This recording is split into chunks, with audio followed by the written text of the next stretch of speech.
Meus amados irmãos, a paz do Senhor, que privilégio uma vez mais estarmos juntos reunidos para desfrutarmos, a palavra é essa, desfrutarmos da palavra de Deus e através da palavra sermos edificados na nossa vida e o nome do Senhor sendo glorificado.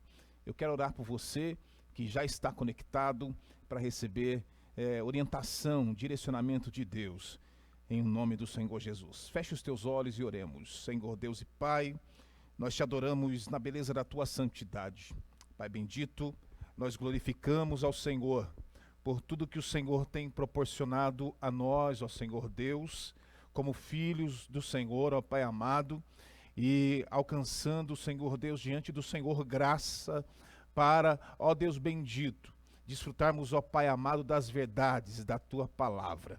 Ó Deus, é um novo trimestre que se inicia e o que nós clamamos ao Senhor é que a Tua porção diária, Pai, esteja sobre a vida de cada professor, ó Pai, os orientando, direcionando e também, ó Deus bendito, sobre cada aluno, que haja discernimento, Pai amado, para absorver a Tua Palavra e assim, ó Deus bendito, crescermos, ó Pai, em graça, conhecimento diante do Senhor. É o nosso pedido, é o nosso clamor, a nossa gratidão a Ti, ó Pai, em nome do Senhor Jesus. Amém. Graças a Deus. Nós estamos reunidos para estudar a Palavra de Deus, mais um trimestre, onde nós estaremos falando sobre um tema extraordinário. A revista Lições Bíblicas da CPAD, neste trimestre agora, traz para mim, para você, para a nossa vida, a temática A Justiça Divina, a preparação do povo de Deus para os últimos dias no livro do profeta Ezequiel. Nós vamos falar baseados nos comentários do pastor Ezequias Soares, que é o presidente da Assembleia de Deus na cidade de Jundiaí, e ele vem trazendo aqui um conteúdo extraordinário para a minha e para a tua vida durante todo este trimestre. E eu quero te convidar para hoje nós estudarmos juntos a lição de número 1. A lição de número 1 que traz o título Ezequiel, o Atalaia de Deus. O texto áureo da nossa lição, ele traz o seguinte texto.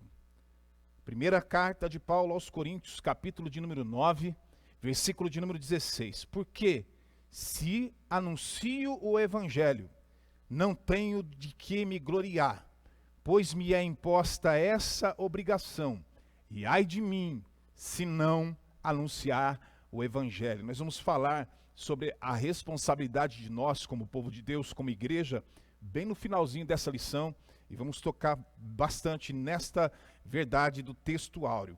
E a verdade prática segue, além de guardar e cuidar, a missão do atalaia é anunciar tanto o julgamento divino como as boas novas.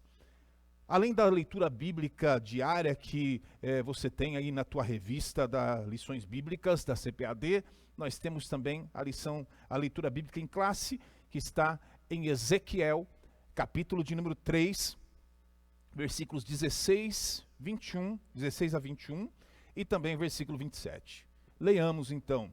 E sucedeu que, ao fim de 7 dias, veio a palavra do Senhor a mim, dizendo: Filho do homem, eu te dei por atalaia sobre a casa de Israel, e tu, da minha boca, ouvirás a palavra, e os avisarás da minha parte. Versículo de número 18. Quando eu disser ao ímpio, certamente morrerás, não avisando tu, não falando para avisar o ímpio acerca do seu caminho ímpio, para salvar a sua vida, aquele ímpio morrerá na sua maldade, mas o seu sangue da tua mão o requererei. Versículo de número 19. Mas se avisares o ímpio e ele não converter da sua impiedade e do seu caminho ímpio, ele morrerá na sua maldade, mas tu livraste a tua alma. Versículo de número 20. Semelhantemente, quando o justo se desviar da sua justiça e fizer maldade, e eu puser diante dele um tropeço, ele morrerá, porque não o avisando tu, no seu pecado morrerá, e suas justiças que praticará não virá em memória, mas o seu sangue da tua mão o requererei. Versículo de número 21, mas avisando tu, o justo, para que o justo não peque, e ele não pecar, certamente viverá, porque foi avisado, e tu livraste a tua alma. E o último versículo, versículo de número 27, mas quando eu falar contigo, abrirei a tua boca, e lhe dirás, assim diz o Senhor, quem ouvir ouça, e quem deixar de ouvir deixe, porque casa rebelde são eles. O livro do profeta Ezequiel, meus irmãos, ele é um livro que apresenta valorosos pontos para a edificação da igreja de Cristo. Para nós como igreja, ele traz verdades valorosas para a nossa edificação. Dentre eles, o livro do profeta Ezequiel apresenta a soberania de Deus na vida do homem, na vida de pessoas, na vida das nações que se destacam, bem como também fala sobre a responsabilidade do homem, a responsabilidade humana. E esse ponto do livro de Ezequiel nos convida a fazer uma avaliação contínua. E esse ponto é muito importante, uma avaliação contínua a respeito do nosso relacionamento com Deus.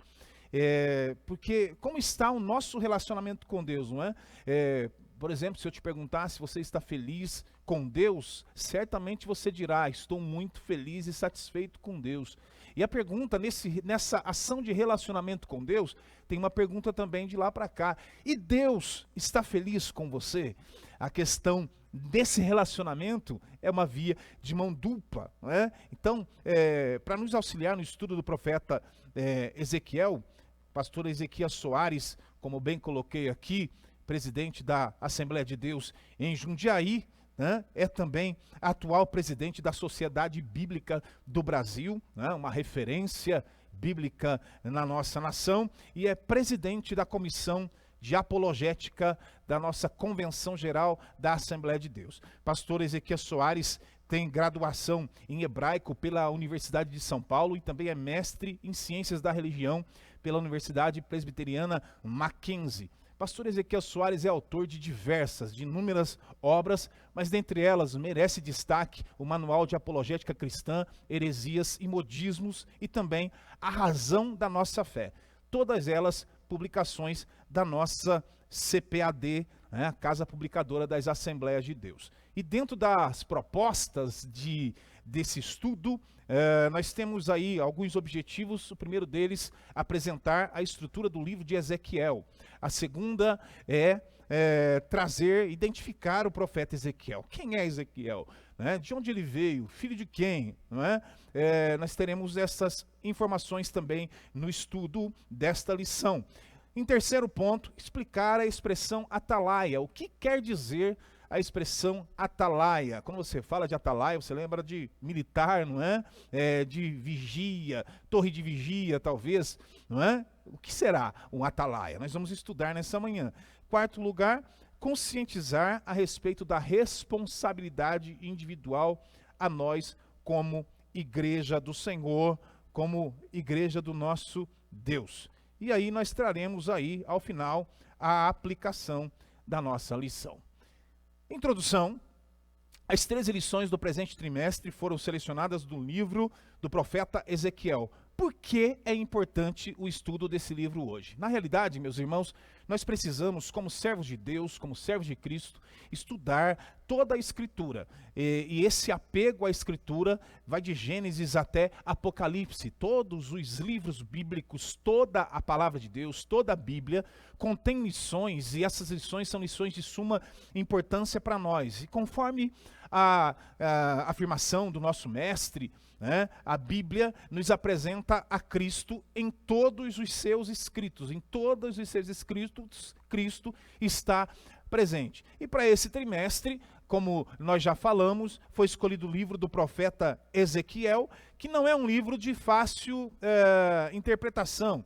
Isso é verdade, não é fácil de ser lido, não é fácil de ser compreendido, mas com a ajuda do Espírito Santo, com o envolvimento com a leitura bíblica, não é? Com o apreço dos irmãos por essa leitura, que será com certeza edificante para a tua vida, para a tua casa, para a tua família, por que não dizer para o teu ministério, obreiros que nos ouvem, nós conseguiremos extrair daqui importantes lições deste livro, que é o livro do profeta Ezequiel. Continua o comentarista. Primeiro, por que é importante ler o livro do profeta Ezequiel, estudar esse livro? Primeiro, porque desde o primeiro capítulo até o último, ele nos leva a refletir a respeito da soberania de Deus em nossas vidas e na vida das nações. Nós já falamos sobre isso. Essa soberania de Deus significa que o Pai, que o Senhor, que Deus detém todo o poder. E Ele, assim, se assim desejar, da forma que desejar,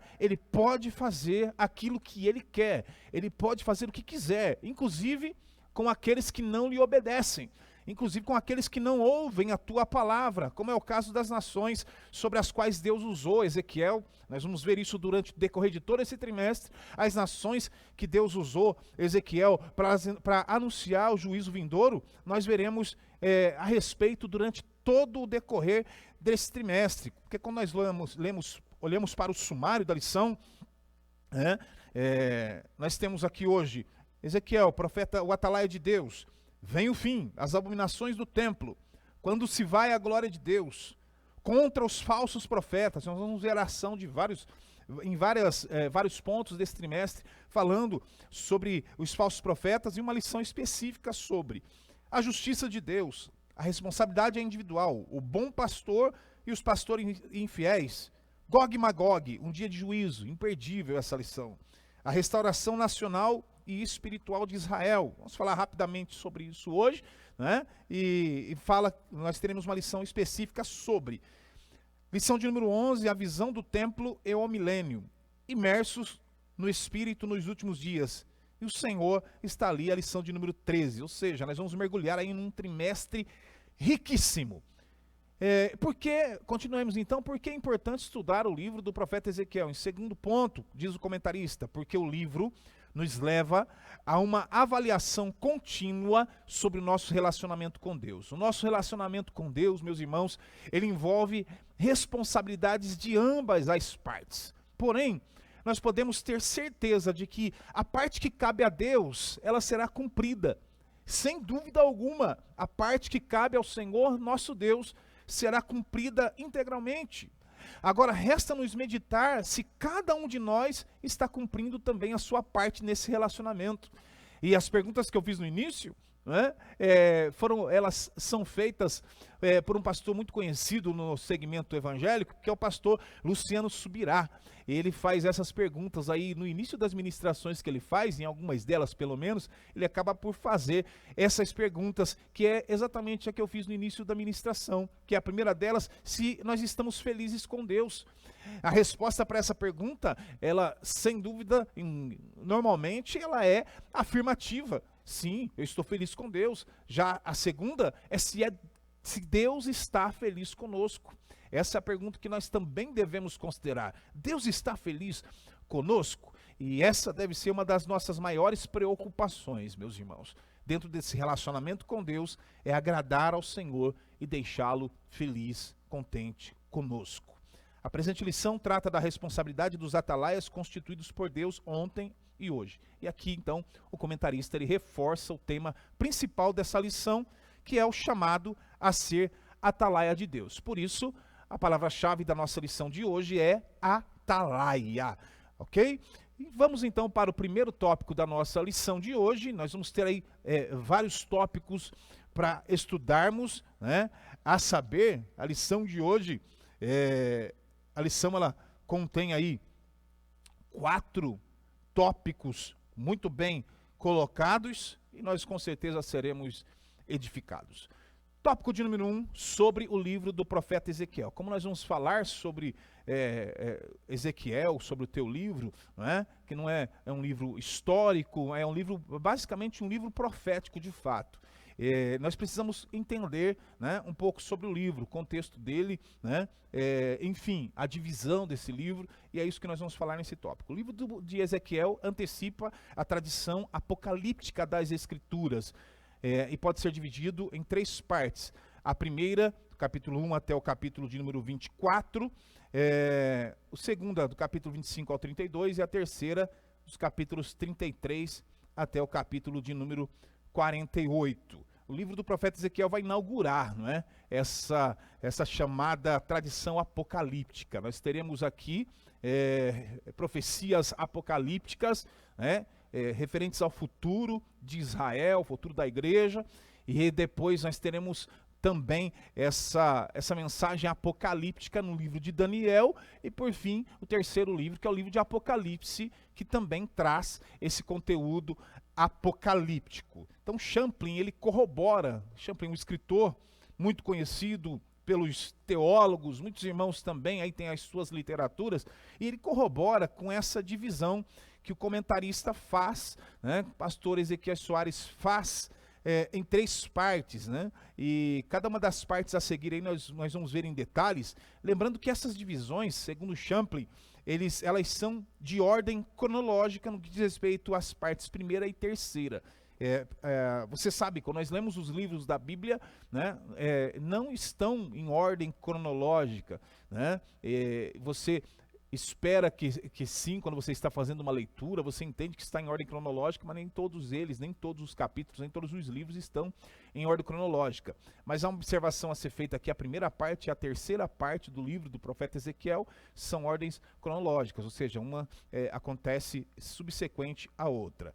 E aí, a primeira parte é o subtópico de número 1, nós falamos sobre a primeira parte desse livro. Essas profecias foram entregues ao profeta antes da destruição da cidade de Jerusalém, do templo, e ocupa os primeiros 24 capítulos do livro. Então, segundo Champlin aqui, em primeira parte, onde o profeta Ezequiel profetiza contra Judá, essa abrange então um período de 586 até 571 a.C. A mensagem do profeta aqui, do profeta Ezequiel, visava levar o povo de Judá e o povo de Jerusalém ao arrependimento. Então vejam bem, primeira parte do livro, trazer Judá e Jerusalém ao arrependimento para que Deus não destruísse Jerusalém. Nessa parte está a visão inaugural do ministério profético de Ezequiel, quando recebeu a visão da glória de Deus. Então nessa primeira parte aqui nós encontramos, então, logo no início do livro, a chamada profética de Ezequiel, né? Nós vamos ver lá na frente que Ezequiel ele fica pasmo com a chamada, e também dentro desse comportamento pasmo que Ezequiel tem de frente à visão que o Senhor lhe mostra, a visão da glória de Deus. Por isso que aqui nós temos já no início do livro essa chamada profética de Ezequiel, que abrange todo o primeiro capítulo do livro. Os discursos dessa primeira parte do livro são predominantemente de ameaças e juízos contra a prostituição e a idolatria do povo. Nós vamos ver aí, o povo estava nas práticas da prostituição, idolatria, abandonando o teu Deus.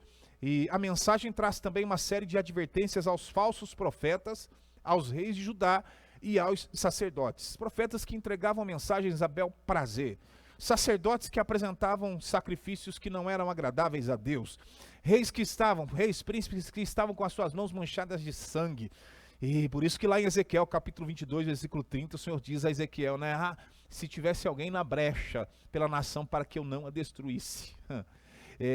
Então, o livro, ele traz esse contexto. Então, conforme a Bíblia traz para a gente, nos informa, Deus estava grandemente, eu posso usar essa palavra, grandemente irado contra a nação de Judá por causa dos pecados de Manassés. Conforme nós lemos no segundo livro dos Reis, capítulo de número 24, os versículos 3 e 4, diz o texto: e na verdade, conforme o mandado do Senhor, assim sucedeu a Judá, que o tirou de diante da tua face por causa dos pecados de Manassés, conforme tudo quanto fizera, como também por causa do sangue inocente que derramou, enchendo a Jerusalém de sangue inocente. Por isso o Senhor não o quis perdoar. Por conta disso, meus irmãos, a destruição de Judá e de Jerusalém estava iminente, viria a acontecer. Mas o povo judeu parece que não estava consciente disso, não acreditava que isso pudesse acontecer. O profeta trouxe a mensagem E parece que eles não acreditavam que pudesse acontecer de fato isso. Eles continuavam na sua vida de pecado, na sua vida de rebeldia contra Deus, acreditando que Jerusalém seria preservada e não haveria destruição. Inclusive, os falsos profetas corroboraram com essa ideia de que Jerusalém não seria entregue nas mãos de Nabucodonosor. Falsos profetas. Havia uma mensagem de juízo sobre Judá, sobre Jerusalém, mas os falsos profetas insistiam em trazer uma mensagem contrária, insistiam em trazer uma mensagem diferente. E quando nós lemos Ezequiel capítulo 13, no versículo 10, o texto diz: isso acontecerá porque esses profetas enganam meu povo dizendo, tudo está em paz, quando não há paz alguma. Havia uma mensagem de juízo e falsos profetas entregando uma mensagem, né, que corroborava com o pensamento do povo de que Jerusalém não seria destruída, entregando mensagens a bel prazer. Mas o Deus Todo-Poderoso usou o profeta Ezequiel para exortar o povo, para trazer uma mensagem, para anunciar o juízo vindouro sobre Judá e sobre Jerusalém e também sobre os falsos profetas. Isso estava iminente a acontecer. E aí nós vamos entender a segunda parte, mas eu faço uma observação aí dessa visão da glória de Deus, não é? Que Ezequiel tem e que nós vamos ver um pouquinho mais à frente falar a respeito, mas é a visão que Ezequiel tem da glória de Deus e o deixou pasmo. Segundo livro, ainda esse tópico de número 1, né, que é essa primeira parte do livro de Ezequiel, essas duas sessões abrangendo esse período de exílio antes da destruição do templo. Em primeiro ponto, nós temos a aparição da glória de Deus na Babilônia e a vocação do profeta, né? Quando nós temos, de fato, quando o profeta tem a chamada e também recebe de Deus essa chamada e também tem essa visão da glória de Deus. Vai pegar dos capítulos 1 até o capítulo de número 3. E as profecias de julgamento contra os israelitas e os judeus, né? Esse período aí que vai de 593 a.C., quando Ezequiel é comissionado, a 586 a.C., quando o templo e o muro de Jerusalém foram destruídos pelos babilônios. Então vamos aí para o tópico de número 2, desse primeiro tópico, subtópico 2, a segunda parte. Depois dos pronunciamentos de juízo contra Judá e Israel, os oráculos divinos são direcionados contra as nações vizinhas, Amon, Moabe, Edom, Filístia, Tiro, Sidom e Egito. Isso revela que Javé não é somente o Deus de Israel, mas também de todas as nações, soberano em todo o universo. Meus irmãos, com essas profecias aqui, nós vemos que o nosso Deus, ele é soberano. Ele é soberano, ou seja, ele faz como lhe apraz, porque ele é o criador de todas as coisas. Ele é o Deus criador de todas as coisas. E o intuito de Deus era realizar sinais de juízo sobre aquelas nações para que elas soubessem que só o Senhor é Deus. Só o Senhor é Deus. Na profecia de Ezequiel para estas nações, entregue a essas nações, uma expressão fica predominantemente marcada. Então saberão que eu sou o Senhor. Que segundo a Bíblia de Estudo Pentecostal, melhor dizendo, ocorre 65 vezes no livro de Ezequiel, contando aí as variâncias desta frase, né? A segunda parte deste livro aí traz uma seção, dentro dessa segunda parte, ainda falando sobre a estrutura, traz uma seção em que há profecias de juízo contra essas 7 nações em volta de Judá, né? Repetimos, Amon, Moabe, Edom, Filístia, Tiro, Sidom, Egito. Você vai ver essas nações sendo citadas do capítulo 25 até o capítulo de número 32. E essa seção do livro demonstra, então, o domínio soberano de Deus sobre toda a terra. Deus acima de todos, de fato, né? Deus acima de todos. E a terceira parte, nós vamos para o terceiro, dentro dessa visão aí, nós temos aí os ais de Deus contra as nações, né? Dentro dessa segunda divisão. E aí, a terceira divisão sobre o livro de Ezequiel, que é a terceira parte. Começa com a notícia da queda de Jerusalém, Os oráculos dos capítulos 33 a 39 falam do retorno de Jerusalém de todas as partes do mundo, às terras de seus antepassados, incluindo a visão do vale de ossos secos, né? Conhecida dos irmãos. São profecias sobre a restauração nacional que se cumprem em Israel na atualidade e sobre a regeneração espiritual de toda a casa de Israel. Essa terceira parte aí, irmãos, abrange o período de 586 a 571 a.C. Essa parte, propriamente dita, trata da promessa de restauração nacional, né? Com o retorno dos judeus, essa restauração nacional é com o retorno dos judeus para a terra que Deus lhes havia prometido.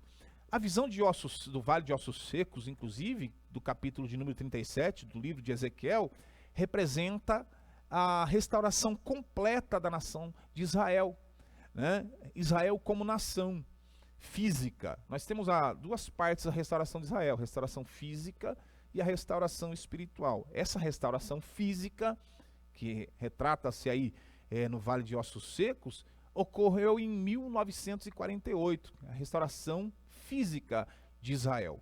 Agora, a restauração espiritual de Israel se dará no fim da batalha do Armagedon, né? Nós teremos ali a restauração espiritual de Israel na batalha do Armagedon.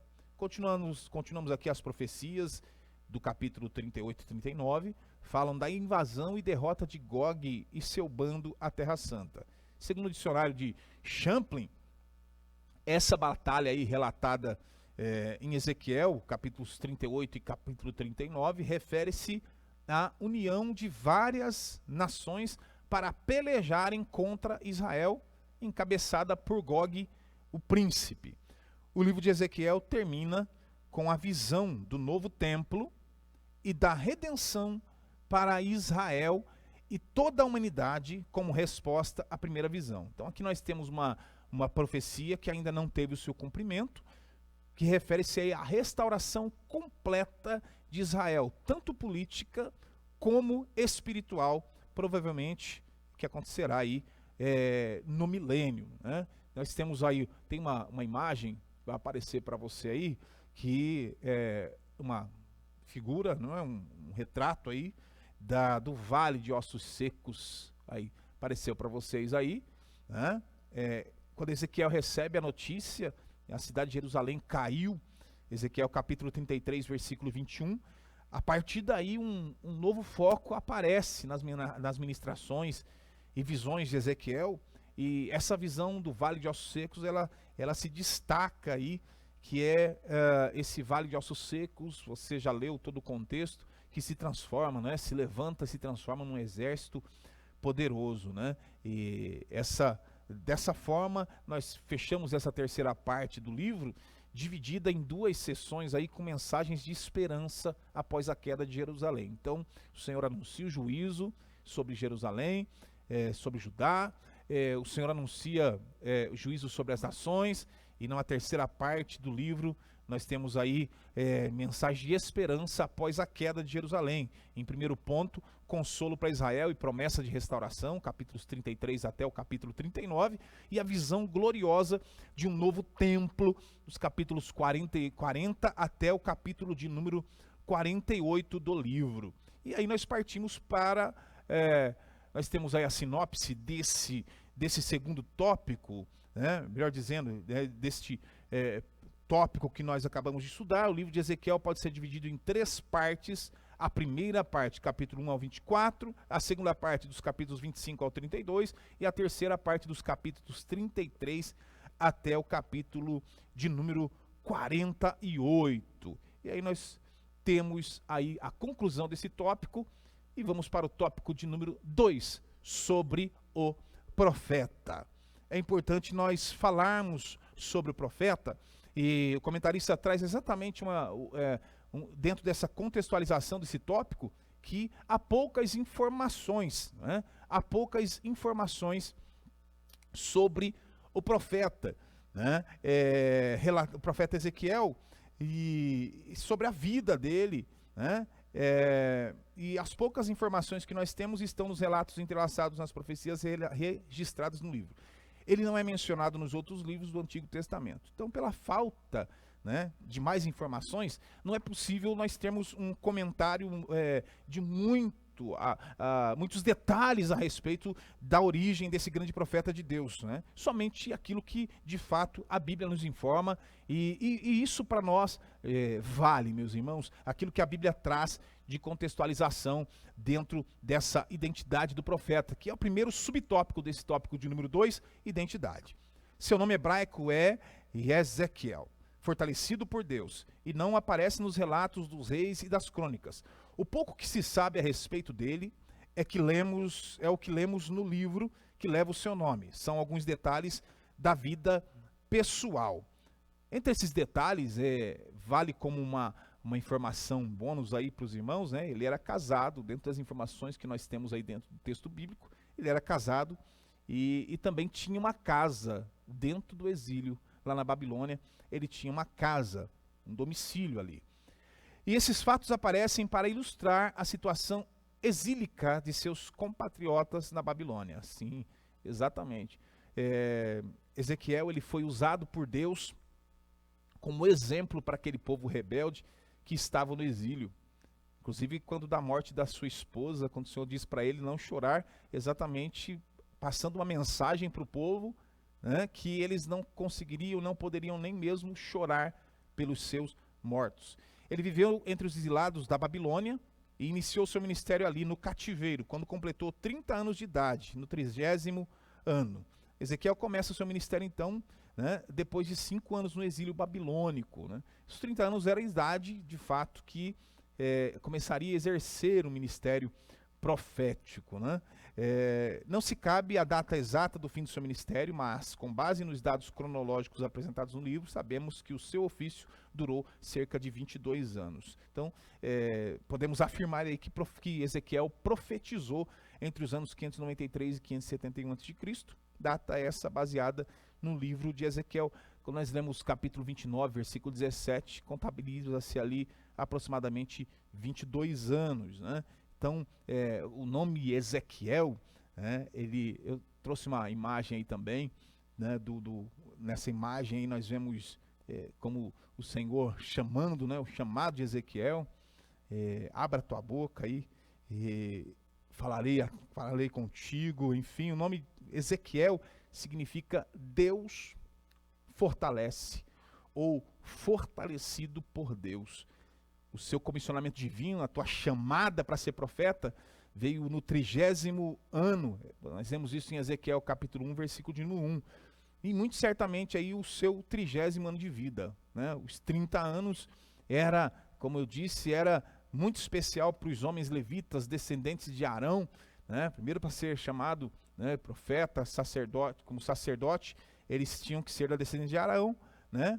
Para que eles pudessem exercer o ofício sacerdotal, o ministério sacerdotal. Então os 30 anos eram muito importantes, porque de fato começavam a exercer esse ministério.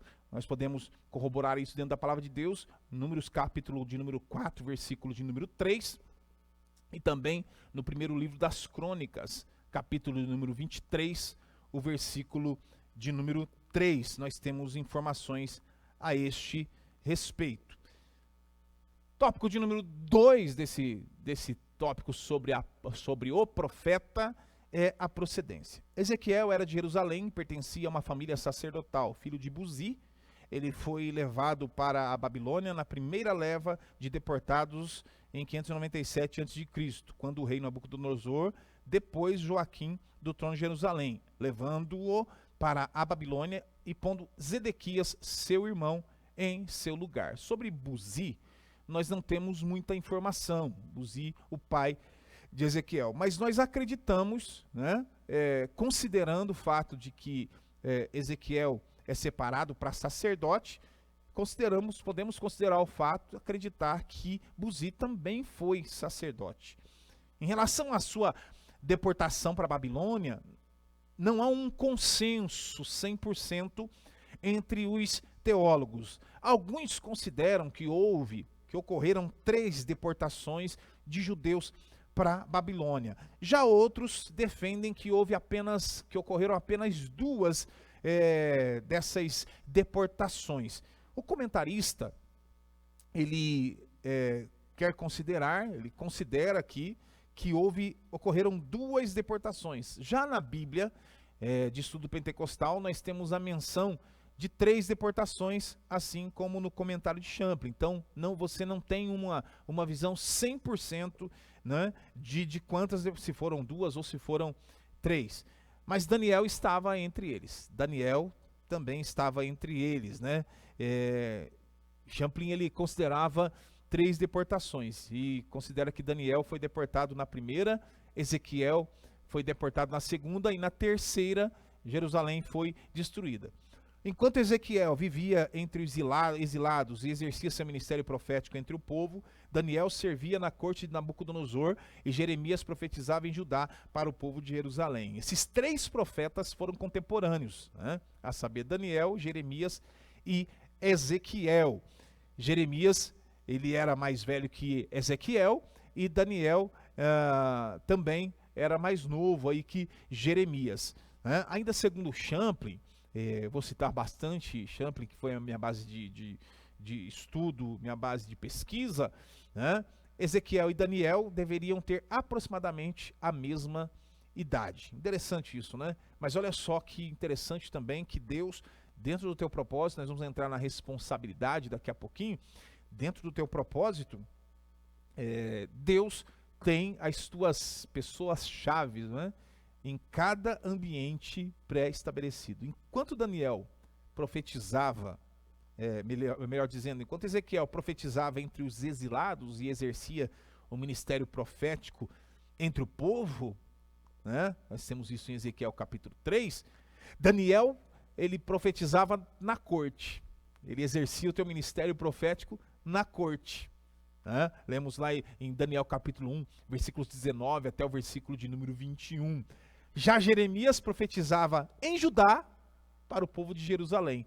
Ou seja, Deus tem as suas peças fundamentais posicionadas estrategicamente para exercer o teu ministério e entregar a tua palavra. Deus é soberano. E aí nós fechamos este tópico com a sinopse. O nome do profeta Ezequiel significa profeta fortalecido por Deus, e era de Jerusalém e pertencia a uma família de sacerdotes. Louvado seja o nome do Senhor. E aí, meus irmãos, nós temos aí, fechamos, né, esse tópico, falando dessa procedência do profeta Ezequiel, né? Aí você tem uma imagem mostrando, não é? Prefigurando aí o povo sendo levado cativo, né? E aqui, pelo comentarista, apontando aí essas levas do povo, né? E a questão do templo sendo destruído, toda essa sequência de acontecimentos, mas aí nós temos aí uma imagem aí do povo sendo levado cativo. Vocês veem aí, né, eles com as mãos para trás, amarrados, né, a criança ali encostada na mãe, enfim. Ezequiel aí, dentro dessa identidade, dessa procedência do profeta Ezequiel, isso é interessante para nós entendermos, conhecermos a respeito disso. E em resumo, então, desse tópico, ele é apresentado como sacerdote, que ele era, então, descendente de Levi, era da linhagem de Arão, foi levado para a Babilônia na segunda leva dos judeus em 597 a.C., com o rei Joaquim, que também foi exilado, era contemporâneo de Daniel, era contemporâneo de Jeremias, e cuja sabedoria ficou notória, né, no Império Babilônico, né, através de Daniel, e Jeremias como sacerdote e profeta também exercendo o ministério de forma contemporânea. Então nós temos aí esse contexto extraordinário da vida do profeta Ezequiel, entendendo aí sobre a sua chamada, né, contextualizar então o nome do profeta. Ezequiel significa fortalecido por Deus. Ele era de Jerusalém e pertencia a uma família de sacerdotes. para entendermos um pouco sobre o profeta. E agora sim, nós entramos aqui num tópico que é o tópico master da nossa lição, vamos dizer assim, né? Que é sobre o atalaia. É o ponto 3 da nossa lição. E nós vamos para o primeiro subtópico, que vai falar exatamente sobre o atalaia.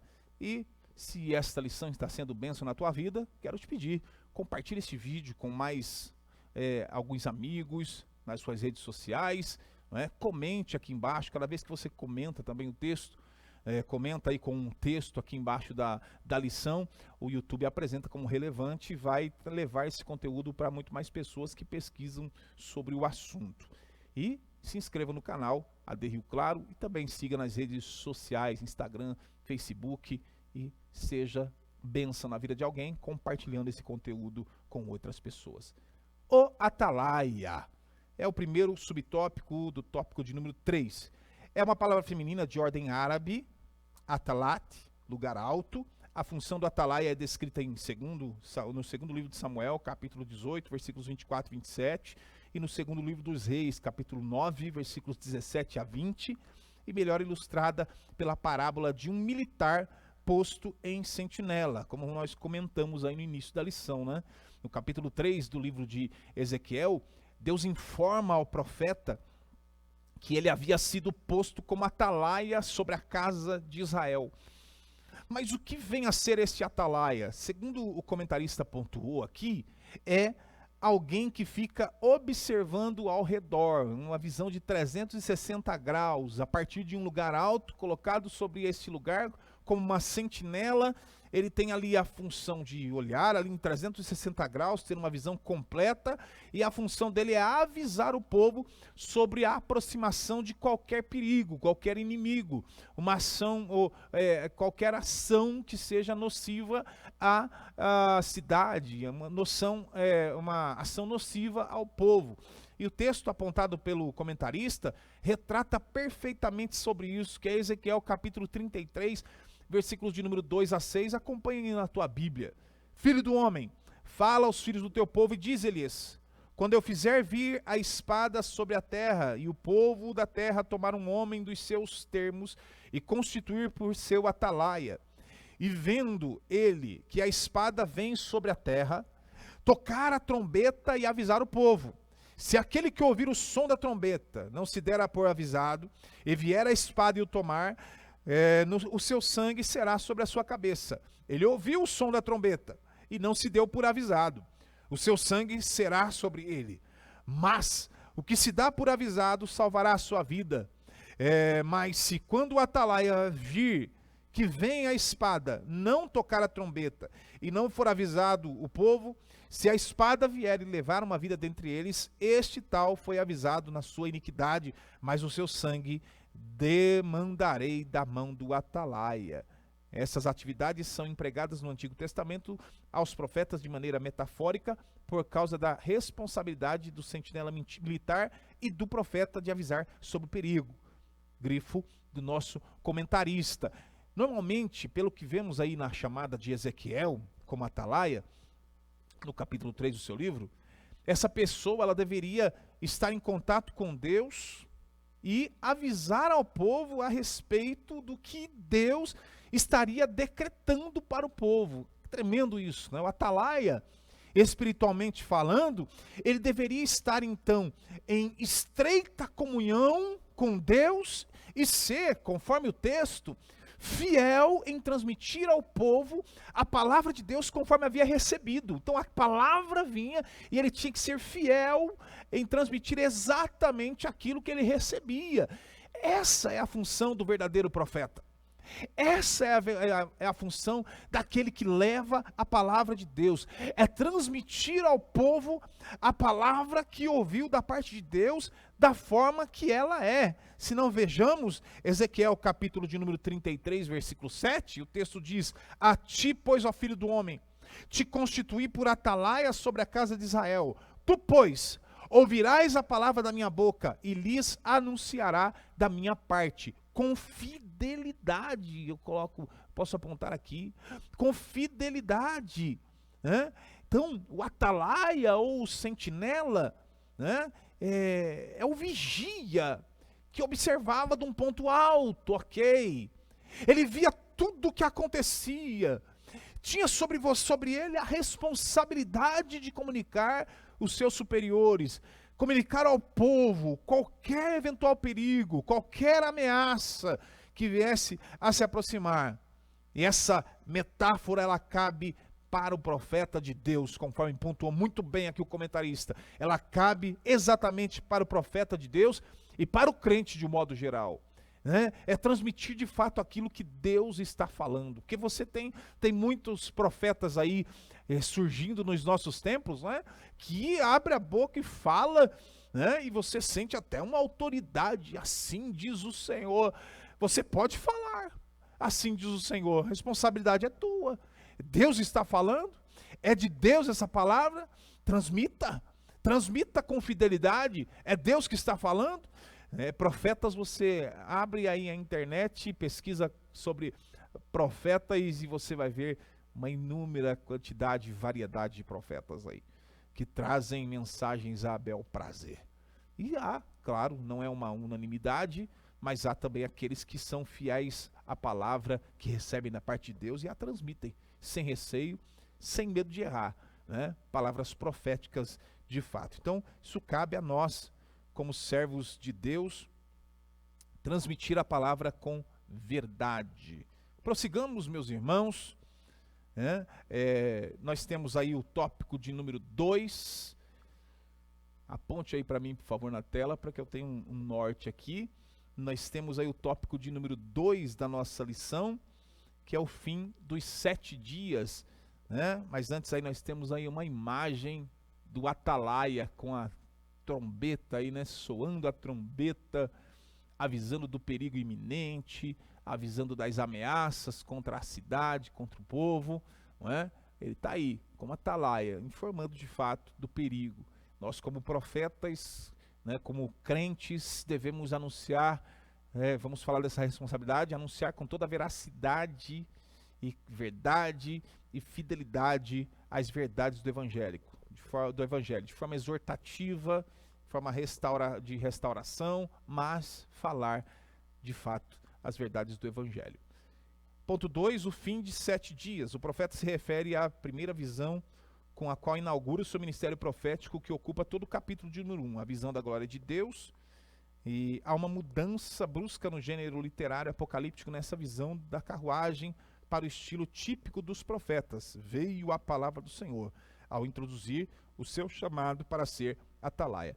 Gênero literário apocalíptico conforme nós encontramos aí na parte do vocabulário da lição, você pode ver e observar isso, é uma linguagem que é usado muitos símbolos, muitas imagens, visões, revelações. Por isso nós falamos no início que o livro do profeta Ezequiel é um livro complexo, um livro difícil de entender, mas não impossível de se entender. Desde que você faça uma leitura sistemática, leia uma vez, duas vezes, 3 vezes o livro do profeta Ezequiel, você vai se deparar com esses símbolos, com essas imagens, visões, revelações, e busca livros de apoio, enfim, mas vá para a Bíblia, tenha na Bíblia a sua base fundamental, a Bíblia interpreta a própria Bíblia, e aí os livros de apoio onde você tem essa dimensão de entendimento do livro, apesar de ser difícil, é um livro, é um gênero literário apocalíptico. O comentarista aqui, ele quer dizer que para a chamada de Ezequiel como profeta de Deus, o gênero literário ele mudou de apocalíptico para o estilo típico da palavra profética. Certamente isso aconteceu, isso ocorreu para que houvesse dúvidas para nós leitores a respeito da certeza da chamada de Ezequiel como profeta de Deus. O fim dos 7 dias deve ser o tempo que ele esperou para recuperar as suas forças depois do impacto da visão da glória de Deus. Realmente faz muito sentido essa afirmação do comentarista aí quando nós observamos Ezequiel capítulo 3, o versículo de número 15. O texto diz assim: E vim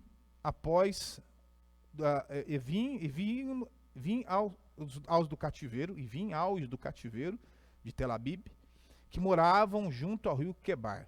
E eu morava onde eles moravam, e fiquei ali 7 dias, pasmado no meio deles.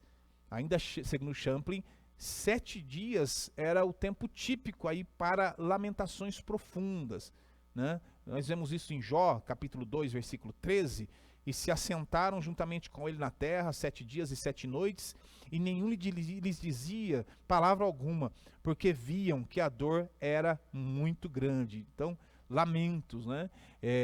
Choros, lamentos. E aí você tem aí, olha aí o profeta pasmado, né, com a visão da glória de Deus, né? Essa visão da glória de Deus ela está mais detalhada aí em Ezequiel do que nos escritos de Moisés, de Isaías ou de Daniel, mas colocado em paralelo com Isaías capítulo 6, quando nós lemos João capítulo 12, versículo 41, nós podemos dizer que se tratava de uma visão do Cristo glorioso antes da sua reencarnação, né? Essa estupenda visão da glória de Deus, logo após isso, né?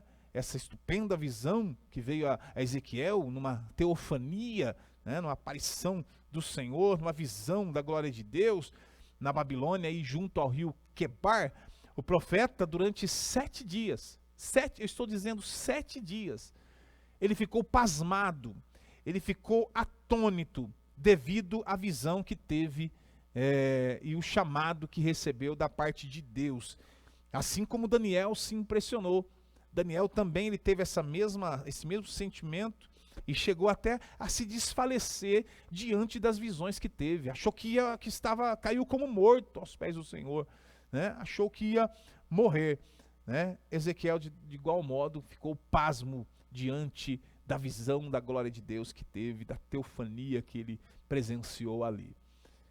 Sobre o Atalaia, nós temos aí o ponto de número 3, a expressão filho do homem, que é o versículo 17, a parte A. Deus não se dirige ao profeta pelo seu nome, mas como filho do homem. Em hebraico, Ben Hadã. Aparece 93 vezes ao longo do livro e 6 vezes no capítulo 3. Nenhum outro profeta recebe esse título. Isso faz lembrar a natureza humana fragilizada e pecadora, ao passo que Deus é o Senhor da glória. Essa aqui é uma particularidade interessante, irmãos.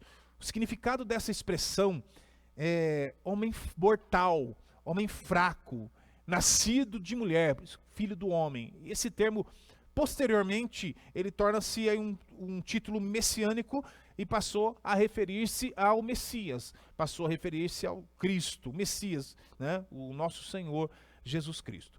Somente o Senhor Jesus usava esse título se referindo a si mesmo nos 4 evangelhos a partir de Mateus capítulo 8, versículo 20. Acabamos de mencionar.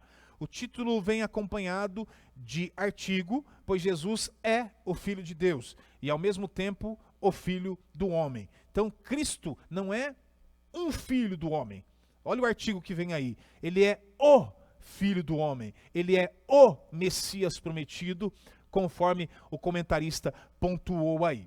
Adão é o cabeça da humanidade pecadora e Jesus é o cabeça da humanidade redimida. Todos os que creem em Jesus Cristo recebem vida eterna. Aleluia! Louvado seja o nome do Senhor Jesus. Na realidade, o Senhor Jesus, ele é o cabeça da igreja, né? Ele é o cabeça daqueles que o aceitaram como único, como suficiente Salvador. E o comentarista, ele chamou aqui de humanidade redimida. Isso é extraordinário, por que não dizermos, não é? E aí o ponto 4 desse tópico, o Atalaia sobre a casa de Israel. Deus sabia de antemão que os filhos de Israel no exílio continuariam na sua rebelião. Aqui, irmãos, o comentarista ele cita a respeito do quê? Da onisciência de Deus. E dentro desse atributo se manifesta um outro atributo que é a presciência, ou seja, o conhecimento das coisas antes que essas coisas aconteçam. Então Deus sabia de antemão, o comentarista diz aqui, que os filhos de Israel no exílio continuariam na sua rebelião. Aqui o comentarista cita exatamente isso. Assim Ezequiel foi constituído por Deus atalaia para profetizar aos filhos de Israel. Nós vemos isso em Ezequiel capítulo 2, versículos 3, seguindo até o versículo de número 7. E essa profecia, conforme nós já comentamos há pouco, ela consistia exatamente em o profeta ouvir a palavra de Deus, receber a palavra de Deus e transmiti-la ao povo na sua integralidade, de forma fiel, de forma fidedigna. Ou seja, a mensagem ela deveria ser transmitida completa e não deveria ser omitida nenhuma palavra sequer. Deveria ser transmitida na sua íntegra. Ele não esperava resultado da sua pregação. Ezequiel capítulo 3, versículo 11, nós lemos a respeito disso. O seu propósito era advertir os filhos de Israel, pois hão de saber que esteve no meio deles um profeta. Aleluia. Ezequiel capítulo 2, versículo 5. Aliás, na realidade, quem produz o resultado da palavra de Deus, falada sob a unção do Espírito Santo. É isso que produz resultado. Ela falada a partir de mim mesmo, não vai surtir efeito, não vai surtir resultado algum. Mas agora, a palavra falada sob a unção do Espírito Santo, essa produz resultado. Essa gera resultado. O profeta Isaías, ele nos diz exatamente isso. Quando nós lemos Isaías capítulo 55, o livro do profeta traz ali nesse capítulo, versículo de número 11, ele diz assim: assim será a palavra que sair da minha boca. Ela não voltará para mim vazia, antes fará o que me apraz e prosperará naquilo para qual a enviei. Palavra de Deus, falada na unção do Espírito Santo, essa de fato surtirá efeito. E aí o sinopse desse tópico diz: atalaia significa lugar alto, era uma função com o propósito de avisar a respeito do perigo. O profeta Ezequiel era um atalaia de Deus. Tópico de número 4, meus irmãos, sobre a responsabilidade do profeta. Nós temos aqui esse que é o último tópico desta lição.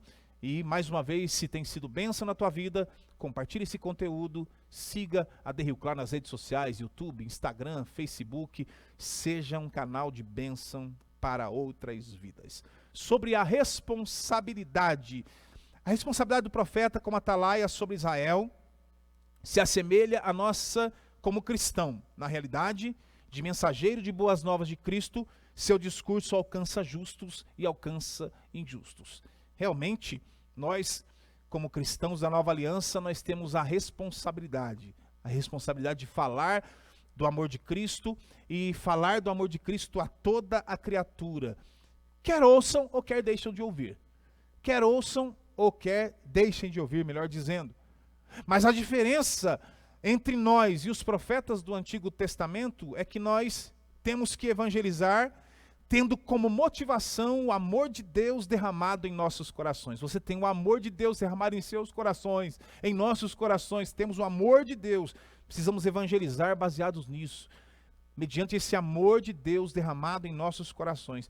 Enquanto o profeta do Antigo Testamento, em muitas ocasiões, ele apenas transmitia a palavra de Deus sem qualquer empatia, nós precisamos envolver essa palavra de Deus que sai da nossa boca, meus irmãos, com todo o amor que Deus tem colocado em nosso coração, principalmente pelas almas que estão perecendo. Nós precisamos ter essa empatia pelas almas que estão perecendo, não somente pelas almas que estão perecendo, mas por irmãos que eventualmente estejam se desviando pelo caminho. Vamos falar um pouquinho mais dessa responsabilidade no próximo tópico, mas é exatamente isso, termos empatia quando falarmos, né, com alguém sobre o Evangelho. Ezequiel, ele tinha o dever de avisar o ímpio, o perigo que viria, né, o perigo de viver sobre o pecado. Hoje nós temos sobre nossa incumbência também essa missão, pregar o Evangelho a toda criatura, fazer discípulos de todas as nações, ensinando-as a guardar tudo que o Senhor mandou. E como disse Paulo, ai de nós, se não anunciarmos o Evangelho. E é exatamente o tópico de número 1 dessa lição, que é a responsabilidade do cristão. São duas responsabilidades principais do cristão, diz o comentarista: anunciar o Evangelho ao pecador e se cuidar para permanecer em Cristo até o fim. Sobre a responsabilidade em anunciar o Evangelho, acabamos de falar aqui, todos nós estamos plenamente conscientes disso. Nós precisamos falar do amor de Deus. E quando falamos agora nessa outra responsabilidade, em nos mantermos fiéis a Cristo, fiéis no Senhor, aí nem todos têm essa verdade bíblica clara no seu entendimento. E Paulo, quando ele escreve aos Coríntios, no capítulo 9, versículo de número 27, olha o que ele diz: antes, subjugo o meu corpo e o reduzo à servidão, para que pregando aos outros, eu mesmo não venha de alguma maneira ficar reprovado. Então nós precisamos pregar o evangelho, ao mesmo tempo que nós devemos nos cuidar para não desviarmos, para não pararmos pelo meio do caminho. Então uma responsabilidade dupla, anunciar e permanecer firmes. Se o atalaia não avisar o ímpio sobre o seu mau caminho e o perigo em que ele se encontra, certamente o ímpio vai perecer, e o mensageiro será cobrado diante de Deus.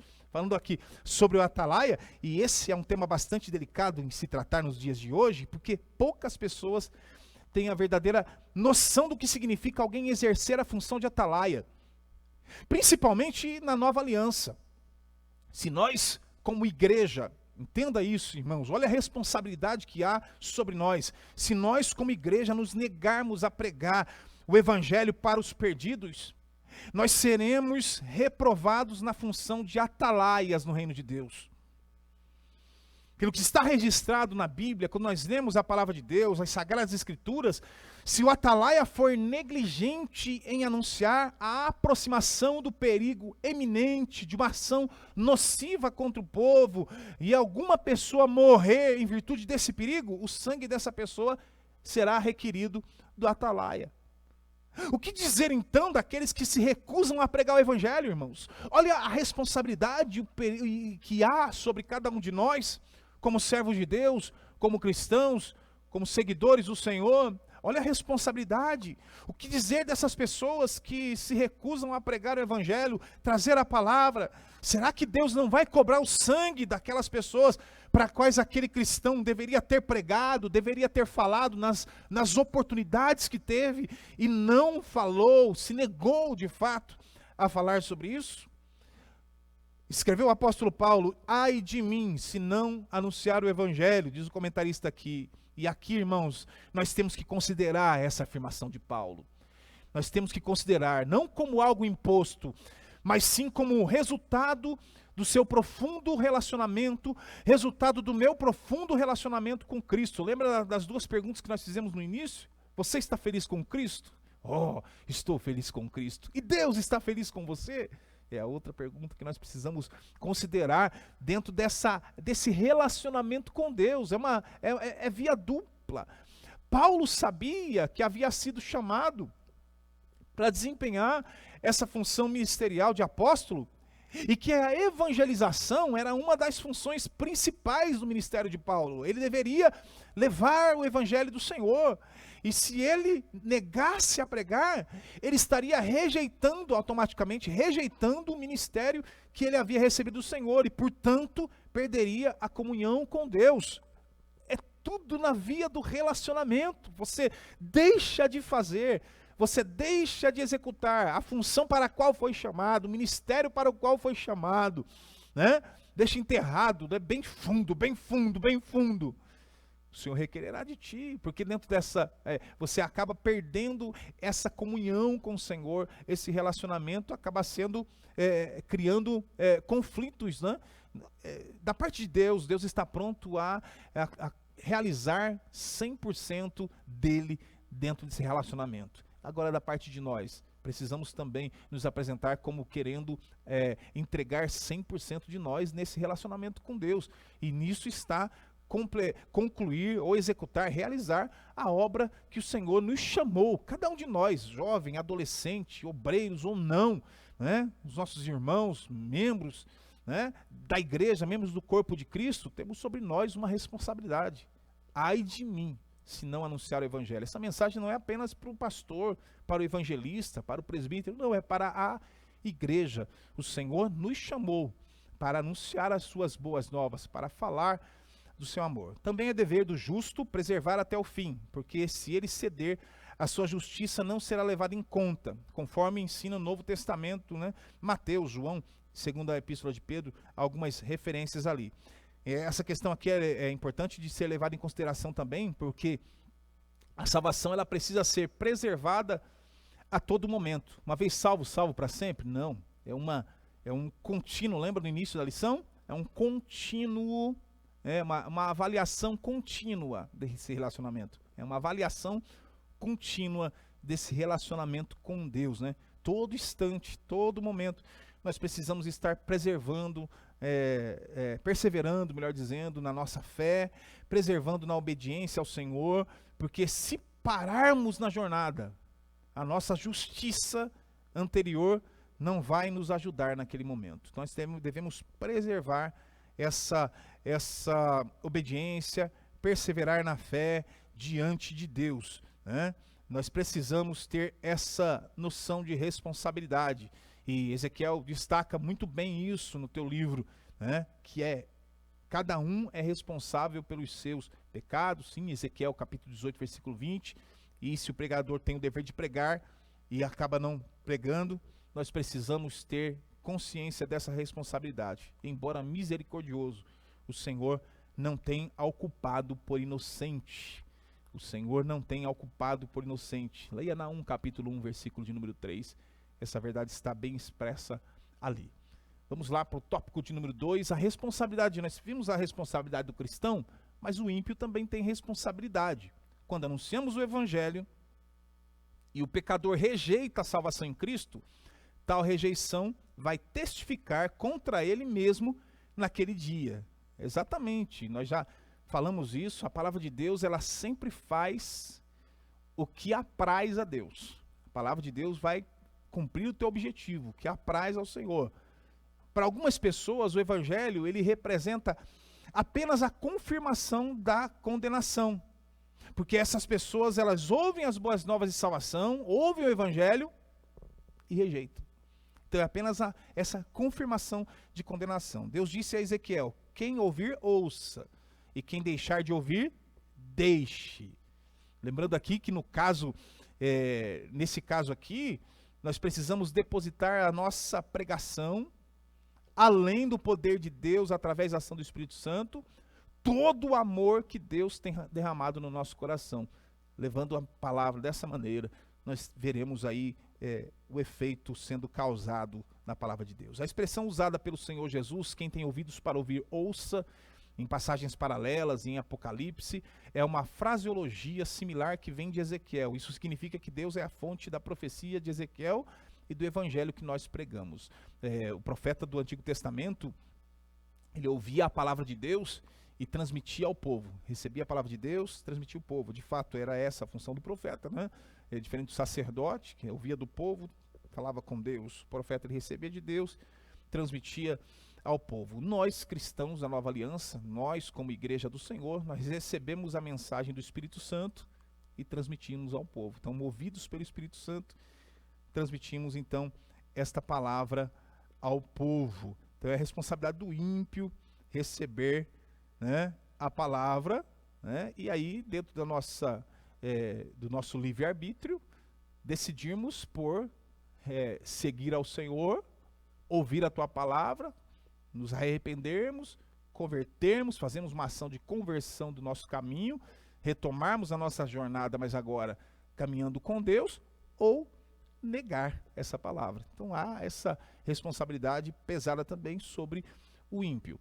E aí, o terceiro subtópico, a extensão da nossa responsabilidade. Isso está no versículo de número 20 da lição do livro de Ezequiel, no texto que nós lemos. Quando o justo se desvia, precisa igualmente ser alertado. Esse mesmo princípio na fé cristã significa que temos responsabilidade diante de Deus por aquele irmão e aquela irmã que estão se esfriando na fé, ou que se afastaram dos cultos, principalmente na época de isolamento social, e isso pode levá-los ao completo desvio, não diferente do que nós temos visto, comprovamos essa realidade, e é uma questão bastante delicada, porque nesse momento em que nós vivemos, muitas pessoas acham que ninguém tem nada a ver com a vida delas, né?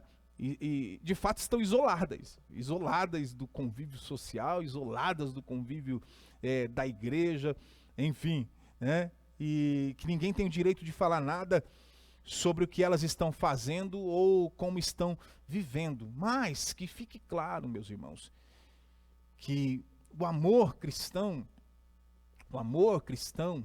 que está derramado em nossos corações, o amor de Deus que está derramado em nossos corações, revela-se nesse amor cristão. O amor cristão, ele precisa ser demonstrado por cada um de nós. E que quando nós encontramos alguém numa situação de distanciamento, de afastamento, como pode se encontrar, nós precisamos exercer a nossa função de servos de Cristo e procurar oferecer ajuda, procurar ter essa empatia e oferecer ajuda, não como juízes, não como aqueles que vão julgar como a pessoa está, né? Mas exercer essa função de Cristo, né, como alguém preocupado com a saúde espiritual dessas pessoas, como aquele que estende a mão para levantar, como aquele que dá o braço para caminhar junto. Essa é a ação, de fato, né, dessa evangelização, discipulado, integração. Essa integração, ela é importantíssima tanto quanto a evangelização, porque é a manutenção das pessoas dentro do corpo, né, ligadas ao corpo. Então, como pessoas preocupadas com a saúde dessas pessoas e que oferece essa ajuda desinteressada, mas amplamente interessada no bem-estar dessa pessoa, bem-estar espiritual. É dever nosso cuidar dos outros na igreja. Como membros de Cristo, irmãos, nós precisamos zelar uns pelos outros. Nós precisamos zelar uns pelos outros. Nós vamos ver isso quando lemos a primeira carta de Paulo aos Coríntios, capítulo 12, versículo de número 25, para que não haja divisão no corpo, mas antes tenham os membros igual cuidado uns dos outros. A nossa preocupação não é somente com o pecador ignorante, mas também com as ovelhas que se desgarraram no rebanho. Essa ação aqui, irmãos, demonstra que nós somos verdadeiros servos de Cristo, né? Nisto todos conhecerão que sois meus discípulos, se vos amardes uns aos outros. Então esse olhar para outras pessoas também, né, que eventualmente se desviaram, pararam pelo meio do caminho, né, nós precisamos ter essa visão. Essa é a extensão da nossa responsabilidade, né? Perseverança na justiça, mas também cuidado para não se desviar. Ao mesmo tempo que somos atalaias de Deus, ao mesmo tempo que somos atalaias do Senhor para o mundo, nós devemos cuidar para que não venhamos cair e nos apartar do Deus vivo. Então, um conselho: vigiemos nessa vida, sejamos vigilantes e, sem dúvida, o Senhor nos abençoará. A responsabilidade do profeta como atalaia sobre Israel se assemelha ao nosso como cristãos, na qualidade de mensageiros das boas novas de Cristo. Louvado seja o nome do Senhor. E aí nós caminhamos e concluímos esta lição, irmãos. E aí, tendo dado início aí esse trimestre, convém que nós nos encorajemos. Como nós falamos no início, o livro do profeta Ezequiel, que nós vamos estudar durante todo esse trimestre, é um livro complexo, difícil de entender, mas não impossível de compreender. Não impossível, desde que se tenha aí uma leitura, né, sistemática. Leia integralmente o livro do profeta Ezequiel. É um livro longo, mas vale a pena você ler, para que você tenha uma melhor interpretação do livro, né, desse livro que vai ser extraordinário para a nossa vida. E é o livro que está entre os profetas maiores pela quantidade de profecias que escreveu. Então, para que nós tenhamos conhecimento adequado desse ministério profético aí, dentro do seu devido contexto histórico, nós vamos entender aí: Deus é Senhor e juiz da terra. O nosso compromisso diante de Deus é pregar o evangelho e não converter as pessoas, pois quem as converte é o Espírito Santo.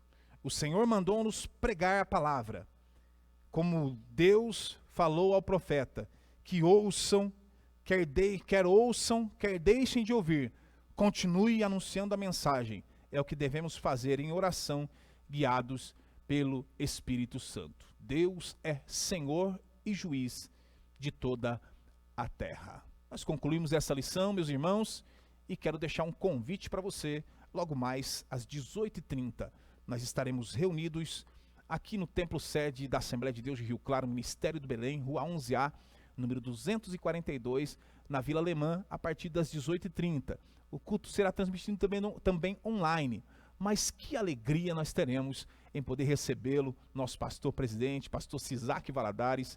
Tem uma palavra de Deus ao teu coração e nós, como igreja, ficaremos extremamente felizes em poder recebê-lo, abraçá-lo e celebrar ao Senhor juntamente contigo. Agora, se você está espalhado em algum dos bairros pela cidade, né, sem dúvida, mas eventualmente você queira aí compartilhar da palavra de Deus em uma das nossas congregações, visite adrioclaro.com.br, vai lá onde estamos e você vai ver uma igreja pertinho de você. São mais de 40 congregações em todo o campo, anunciando que Jesus salva, Jesus cura, batiza com o Espírito Santo e que breve voltará.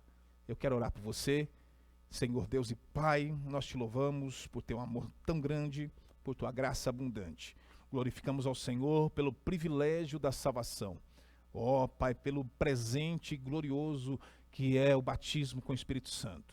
Ó Pai, essa bênção grandiosa que é poder compartilhar a Tua palavra através dos estudos sistemáticos na nossa escola bíblica dominical.